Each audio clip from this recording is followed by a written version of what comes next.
Olá, meus amigos e irmãos. Que a graça e a paz do nosso Senhor e Salvador Jesus estejam com cada um de nós. Nós começamos aqui mais uma lição da revista Palavra e Vida, produzida pelo Departamento de Educação Cristã, juntamente com o Departamento de Comunicação da Convenção Batista Fluminense.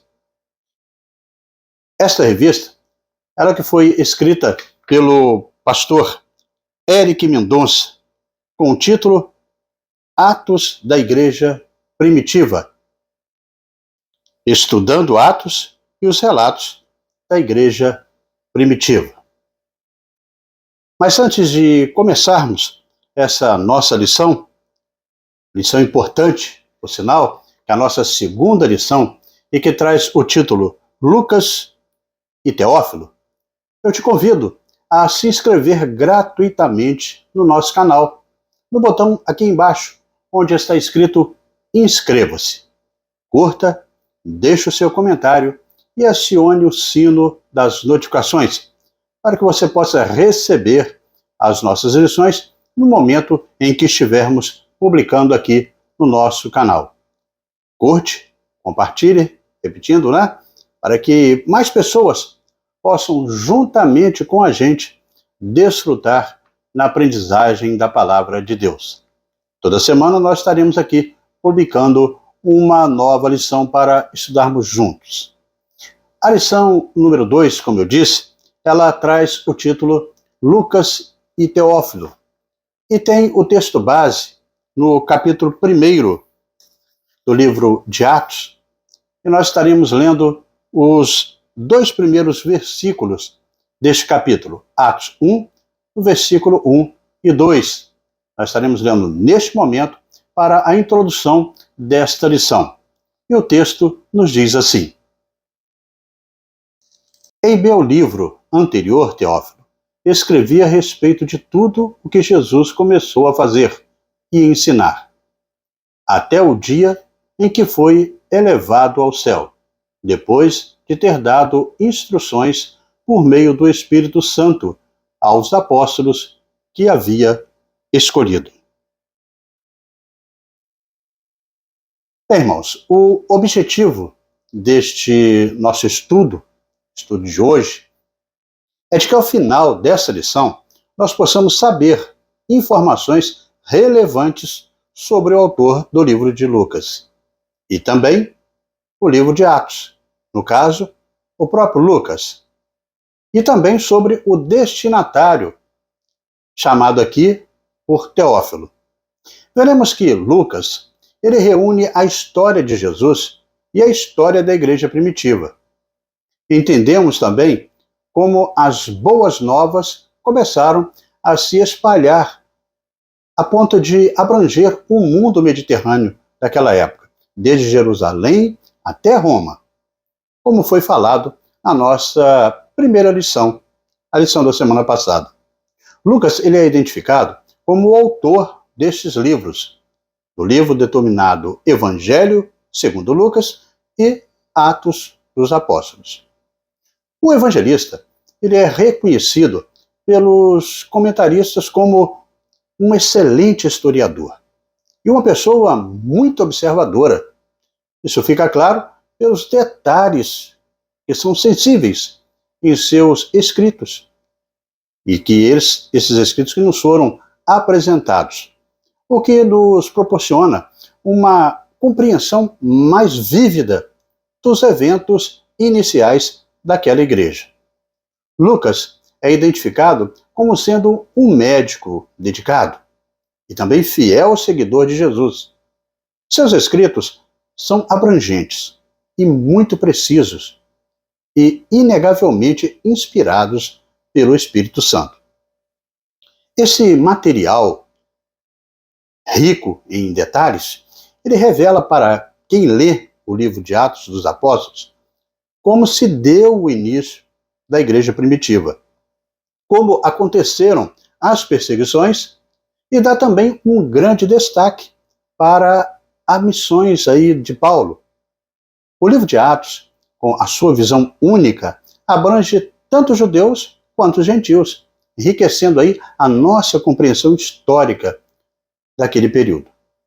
Ele também enfatiza a tradição cristã ao longo dos séculos, ao oferecer, primeiramente, história, pois Lucas ele relata os fatos acontecidos e é o primeiro livro aí da história da igreja cristã. Ele registra a caminhada da igreja de Jerusalém até Roma. Nos 7 capítulos iniciais de Atos, nós vamos ver o avanço da igreja em Jerusalém e também na Judéia. No capítulo 8, o evangelho ele chega a Samaria e a partir do capítulo 9 ele avança para os confins da terra. Em segundo lugar, nos oferece também teologia, que proclama aí a salvação pela graça mediante a fé, independentemente das obras. A salvação não é resultado da obra que fazemos para Deus, mas de obra que Deus fez por nós em Cristo Jesus, o seu amado Filho, o nosso Salvador. Em terceiro lugar, Lucas também nos oferece eclesiologia, visto que nós vamos estudar neste livro sobre a igreja, a sua história, mudanças, crises, impactos que ela teve na sociedade antiga e também na sociedade atual, doutrinas, propósito, entre muitos outros aspectos da igreja. Em quarto lugar, Atos dos Apóstolos ele nos mostra também a ação constante do Espírito Santo na vida daqueles homens e daquelas mulheres que decidiram entregar-se as suas vidas para Jesus e levar também o Evangelho para todo mundo. Atos é um livro para ser estudado não como uma história remota e distante, mas como um desafio presente. Os tempos mudaram, mas Deus, ele não mudou. As circunstâncias são outras, mas o Evangelho, ele é o mesmo. E dessa maneira nós chegamos ao primeiro tópico da nossa lição, e que tem o título Lucas, o autor. Lucas, o autor. Bem, o autor de Atos dos Apóstolos e também do Evangelho nada diz a respeito de si mesmo, nem mesmo em sua dedicatória pessoal a Teófilo. A tradição eclesiástica, porém, desde cedo não tem dúvidas de que o autor é o evangelista Lucas. Ele era médico e também historiador. A tradição liga ele à cidade de Antioquia, da Síria, a terceira maior cidade do mundo naquela época. Foi o único escritor gentil do Novo Testamento. Lucas foi testemunha ocular dos ocorridos nas viagens missionárias de Paulo, uma vez que acompanhou o apóstolo nesta peregrinação, como o seu companheiro e também médico. Nós sabemos muito pouco acerca de Lucas. Só há 3 citações diretas sobre ele no Novo Testamento. Em Colossenses 4,14, na segunda carta do apóstolo Paulo a Timóteo, no capítulo 4, no versículo 11, e neste texto Paulo, inclusive, reclama que somente Lucas estava com ele naquele momento. E também na carta de Filemon, no verso 24. Essas referências nos permitem afirmar 2 coisas a seu respeito. Lucas era médico e cooperador de Paulo. Aliás, um de seus amigos mais fiéis, pois estava com o apóstolo Paulo em sua segunda prisão em Roma. E é assim que fica evidenciado pelo uso do pronome nós, lá nas suas escritas, indicando momentos em que esteve com ele. Nesta segunda carta a Teófilo, o livro de Atos, destaca-se a conexão entre o Evangelho e a igreja primitiva, atribuída ao Espírito Santo desde Pentecostes.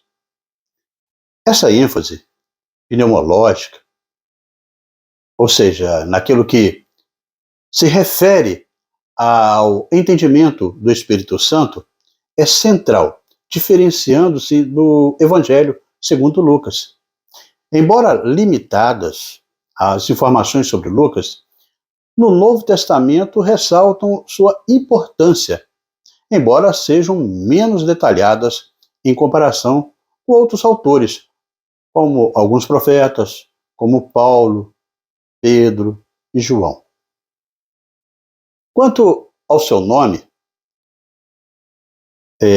há um entendimento, quando analisamos o Novo Testamento, que vamos ver Lucas sendo chamado pelo nome, como dissemos, em apenas 3 daqueles textos que nós indicamos, que foram aqueles que nós destacamos aqui há pouco. Ou seja, Colossenses 4:14, 2 Timóteo 4:11 e Filemão 1:24. Quanto à sua nacionalidade, como também destacamos, Lucas ele estava ligado à cidade de Antioquia. Hoje faz parte de um território que pertence à Síria, mas que naquela época era um poderoso centro dos helênicos, ali na Ásia Menor. Quanto à sua profissão, como foi destacado, Lucas era médico. Ele é mencionado por Paulo e a única referência direta aí à sua profissão nas Escrituras está nesse texto aí de Colossenses 4:14. Em relação a quando foi escrito o livro de Atos, a data exata e o local da escrita de Atos dos Apóstolos não são definitivamente conhecidos, mas muitos estudiosos acreditam que Lucas escreveu Atos após a queda de Jerusalém, que foi 70 depois de Cristo. Sua morte, provavelmente, ocorreu em meados da década de 80 do século I. No entanto, é mais provável que ele tenha escrito o livro bem mais cedo, antes do final do primeiro aprisionamento do apóstolo Paulo em Roma, aproximadamente aí entre 60 e 62 depois de Cristo.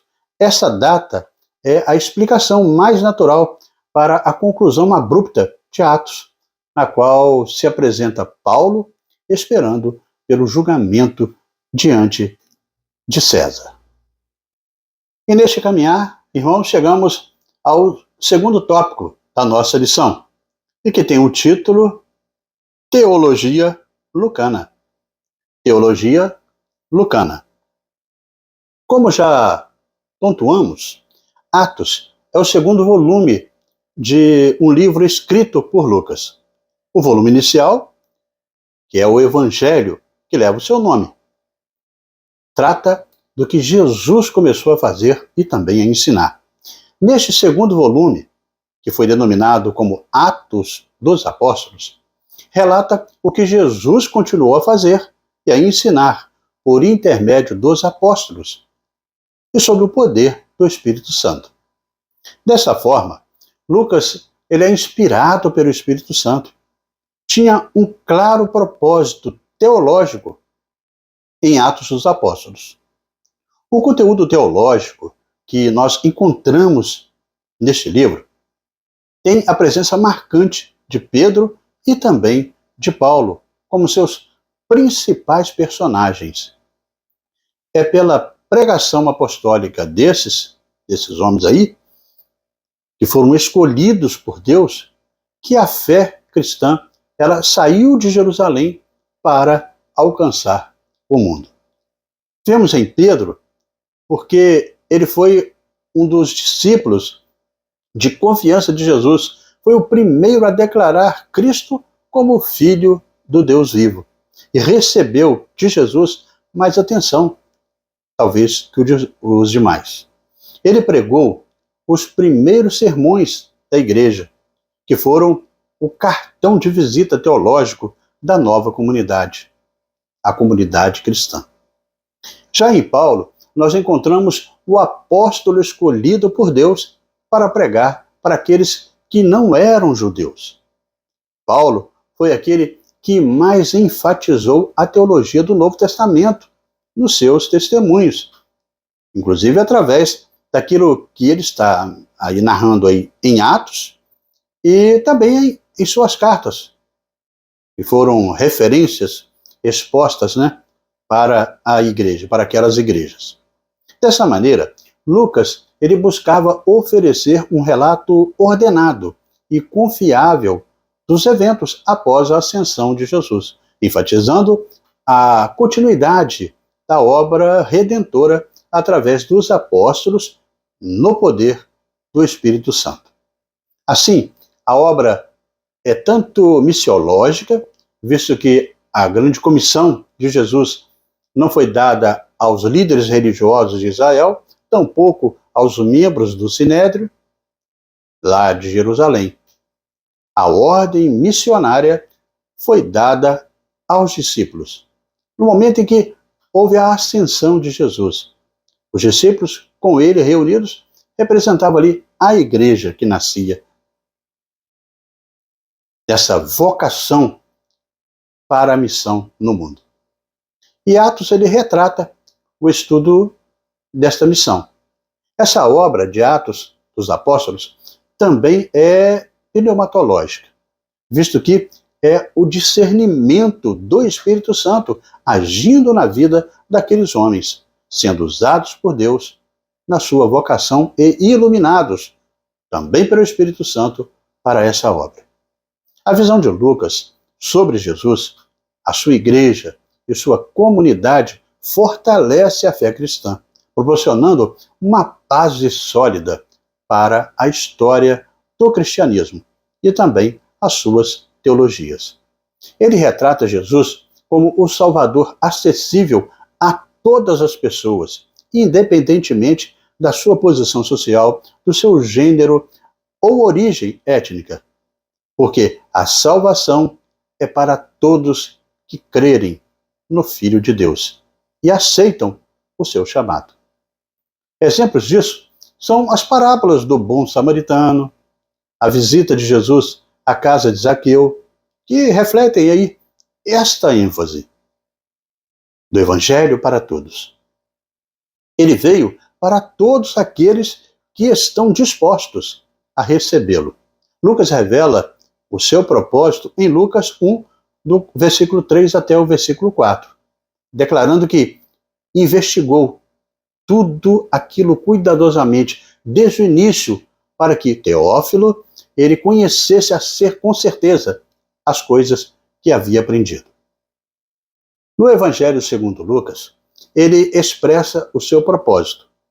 Um tema recorrente dos escritos de Lucas é o acesso dos gentios ao reino de Deus, destacando aí o seu papel significativo na obra redentora de Deus e como o Evangelho ele transcende fronteiras culturais e étnicas. Isso é evidente em várias passagens de Atos dos Apóstolos. Lucas ele dedica uma parte significativa de Atos para as viagens missionárias de Paulo, a expansão do Evangelho para além das fronteiras judaicas, destacando a importância da evangelização e da missão. A empatia de Lucas transparece nas suas narrativas, especialmente ao enfatizar o cuidado que Jesus tinha pelos marginalizados na sociedade e o papel dos gentios na obra de Deus. Suas histórias refletem uma sensibilidade única em relação à compaixão e o amor divino. Como igreja do século XXI, somos testemunhas do trabalho do Espírito Santo, convencendo os homens do seu pecado e impulsionando a missão da igreja. Mesmo em face de duras perseguições, a bandeira do Evangelho ela é fincada em Roma, a capital daquele Império Romano. O ID, ele continua para todos os crentes ainda hoje. E o Espírito Santo continua levando os homens ao arrependimento através da mensagem do Evangelho de Cristo Jesus. E assim, irmãos, chegamos ao terceiro tópico da nossa lição, que tem o título Teófilo, o amigo de Lucas, receptor da carta. Teófilo, o amigo de Lucas, receptor da carta. O autor de Atos dos Apóstolos demonstra que está dando continuidade a um relato endereçado ao mesmo indivíduo ao qual já destinara a parte inicial da obra. Escrevi o primeiro livro, ó Teófilo. Assim ele escreve. O relato começa em Lucas e termina em Atos. Quanto à identidade de Teófilo mencionado por Lucas nas duas obras, permanece enigmática, pois as Escrituras não oferecem muitos detalhes específicos sobre ele. Sabemos que Lucas dedica tanto o Evangelho de Lucas quanto Atos dos Apóstolos a Teófilo, chamando-o de excelentíssimo Teófilo. Assim, era uma pessoa muito importante. Isso está lá em Lucas 1:3 e em Atos, no capítulo 1, no versículo 1. Possivelmente, era um homem rico, membro da nobreza romana, ou alguém que ocupava um alto posto do governo romano. Teófilo seria, muito provavelmente, um cristão que financiou a elaboração, a confecção do livro de Atos. A palavra grega Teófilos significa amigo de Deus, ou aquele que ama a Deus. Assim, tudo nos faz crer que era um homem piedoso, pois seu nome significa isso. Mas, no entanto, existem várias teorias sobre a identidade de Teófilo. Primeiro, nós podemos considerá-lo como uma pessoa. Excelentíssimo Teófilo. Pronome de tratamento para uma pessoa importante. Se assim for, Lucas fornece uma base relevante e fiel sobre a vida de Jesus, os eventos ao seu redor e a formação da igreja e sua missão no poder do Espírito Santo. Alguns estudiosos sugerem que Teófilo pode ter sido um piedoso ou benfeitor de Lucas, como nós falamos, pois na sociedade antiga haviam patronos que frequentemente financiavam ou apoiavam escritores, artistas. Era alternativamente aí, se a gente for olhar, Teófilo poderia ter sido até mesmo uma pessoa que se converteu no meio gentio, ou alguém interessado no cristianismo entre os não-judeus. Outra possibilidade é tratar Teófilo como um título honorífico, ou um símbolo teológico, representando aqueles que amam a Deus, todos que amam a Deus. Neste caso, Lucas estaria escrevendo para um público bem mais amplo, expressando aí afeto e respeito por aqueles que buscam se aprofundar na fé e no conhecimento de Deus. Embora a identidade precisa de Teófilo permaneça envolta aí em um mistério, o importante é reconhecer que seja aí um indivíduo real, um patrono, um título honorífico ou um símbolo teológico. A dedicatória a Teófilo reflete a intenção de Lucas de comunicar a mensagem cristã de forma acessível e benéfica para os seus leitores, tanto na época quanto ao longo dos séculos de quem o lesse. Que Lucas queria que o seu leitor soubesse, ou seja, os propósitos de Lucas em remeter essa obra acerca do ministério de Cristo e também da ação da igreja para esse nobre romano. Primeiramente, a gente vê que era para provar que a igreja cristã era uma religião lícita, legítima, e não um risco para o Estado romano, como queriam demonstrar os seus críticos. Em segundo lugar, também ele queria mostrar a conexão entre o ministério terreno e celestial de Cristo, pois mesmo depois de partir, Jesus continuou a fazer e a ensinar a igreja por intermédio do Espírito Santo, usando os apóstolos como seus instrumentos.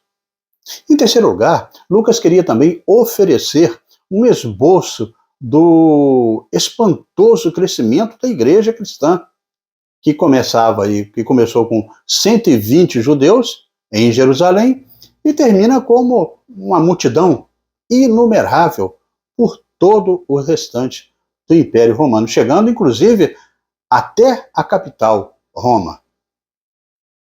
O ministério, o mistério, ele permanece, mas o mais importante é que a dedicatória a Teófilo reflete a intenção de Lucas em comunicar a mensagem cristã de forma acessível para os leitores ao longo dos séculos e até mesmo nos nossos dias, com a fórmula certa para que possamos entender os princípios do Evangelho de Cristo.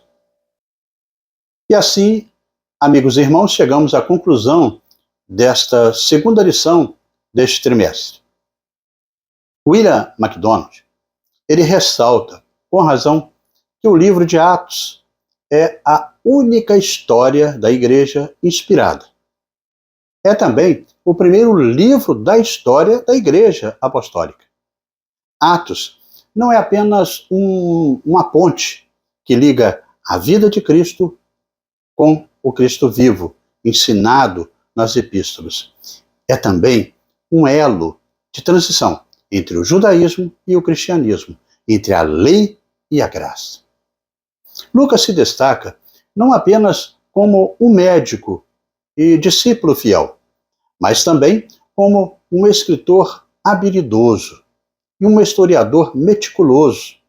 A sua capacidade de articular a mensagem cristã de maneira clara e também envolvente, isso tudo ao mesmo tempo, em que ele apresenta uma narrativa detalhada dos eventos. É uma marca bem distinta de sua contribuição para as Escrituras Sagradas. Lucas, ele termina a segunda carta a Teófilo, o livro de Atos dos Apóstolos, de maneira notável e quase abrupta, com Paulo preso na cidade de Roma. Paulo estava aguardando o julgamento. Lucas deixa a narrativa em aberto. Isso nos sugere que a missão da igreja é a propagação do evangelho para que ele continue. Essa conclusão aberta serve como um lembrete de que a história da igreja não é limitada aos eventos registrados naquele período somente, mas continua por meio das gerações vindouras. E era verdade, pois chegou até nós, e louvado seja o nosso Deus por isso. Lucas reúne provas insofismáveis acerca da ressurreição de Cristo, mostrando que o seu ministério terreno fora consumado e que ele agora continuava exercendo o seu ministério celestial. O Cristo histórico e o Cristo da glória são a mesma pessoa. E Atos, então, vai nos relatar sobre a vinda do Espírito Santo, o início e o crescimento da igreja e a expansão do cristianismo no Império Romano, na região do Mediterrâneo. Atos também, ele vai ser aí uma espécie de apologética, como nós falamos, ou seja, a defesa da fé cristã. Lucas, inspirado pelo Espírito de Deus, ele escreveu o livro de Atos com vários propósitos em mente, que era para aí mostrar a legitimidade do cristianismo diante das autoridades romanas. O livro de Atos não é apenas aí uma história de avanço dos cristãos, mas, sobretudo, uma defesa do cristianismo, o propósito de Lucas é defender a fé cristã diante dos seus opositores, mostrando que a religião cristã, conhecida na época como o caminho, ela era legítima, era legal e também salutar para aquele povo.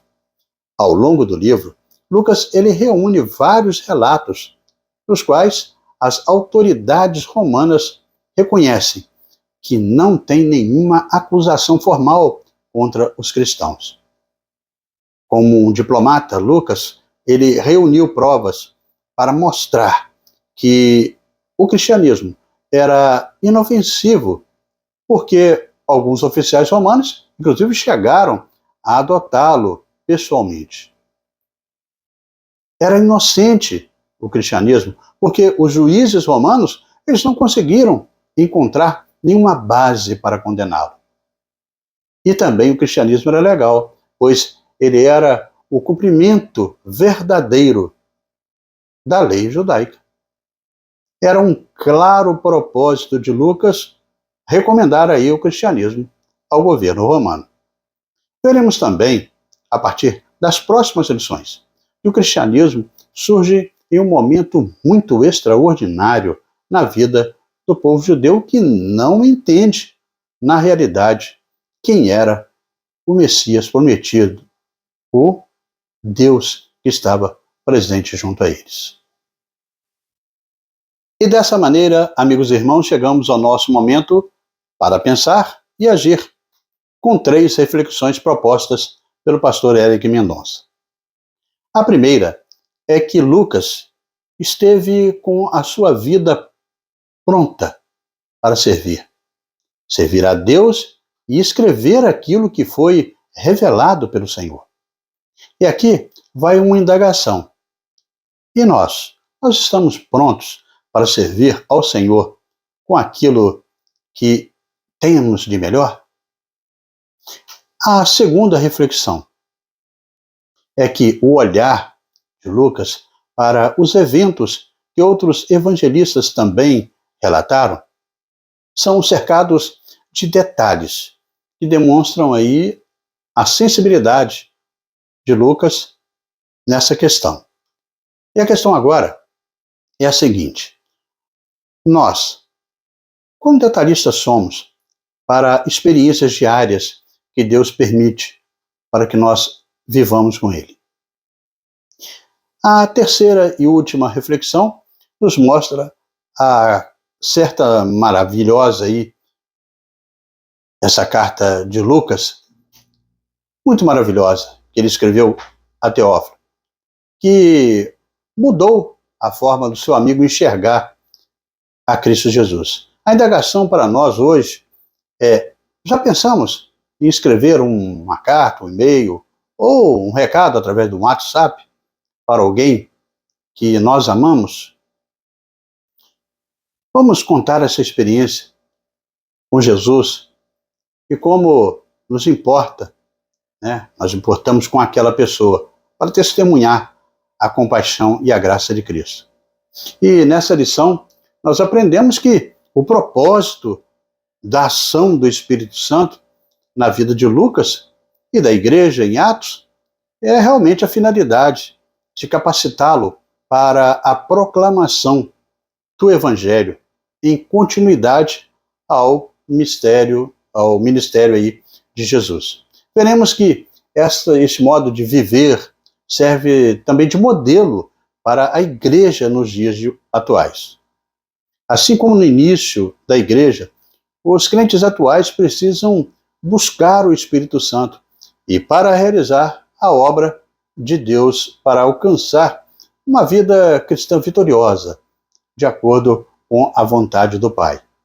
E essas reflexões propostas pelo pastor Eric Mendonça me fizeram aí lembrar quando, ainda adolescente, eu participava da Gincana Nacional dos Adolescentes da Convenção Batista Brasileira, na década de 80, e que tinha aí como tema Só Jesus Cristo Salva. Muitos irmãos vão lembrar daquele tema. Naquela época, nós tínhamos que convidar aí o maior número de pessoas possíveis para uma série de conferências que íamos realizar lá na primeira igreja batista de Itaperuna. Assim, nós colocamos as mãos na massa. Não tínhamos os aplicativos de hoje aí com mensagens instantâneas, mas tínhamos o telefone fixo, que hoje nem tanto é usado assim. Ligamos, eu e um irmão, para várias pessoas da nossa cidade.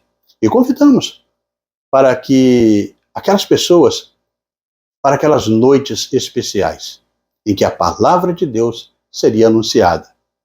As pessoas recebiam com alegria os convites daqueles dois meninos de 13 e 14 anos. Para a nossa alegria, também alguns daquelas pessoas compareceram aos cultos e, pela ação do Espírito Santo, tomaram decisões ao lado de Jesus. Nós vimos que, com o auxílio do alto, poderíamos fazer ainda mais para a obra de Deus. Me fez lembrar também do hino 221 do cantor cristão, que tem o título Convite, a letra de Almeida Sobrinho. E a letra diz assim: vinde todos sem demora, diz o amado Redentor. Ele salva e mesmo agora vos convida com amor. Seu convite é admirável. Vinde a Cristo, o bom Senhor. Seu convite é aceitável. Vinde ao vosso Salvador. Ele está nos convidando para o divinal festim. Voz eterna vos chamando, pecadores, vinde a mim. Aos contritos pecadores, vestes brancas ele dá.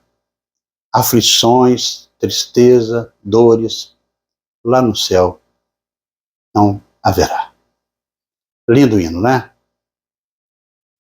Importante foi, naquela noite, a gente ver aquelas pessoas rendendo a Jesus, através de um convite, através da ação do Espírito Santo na vida de dois meninos.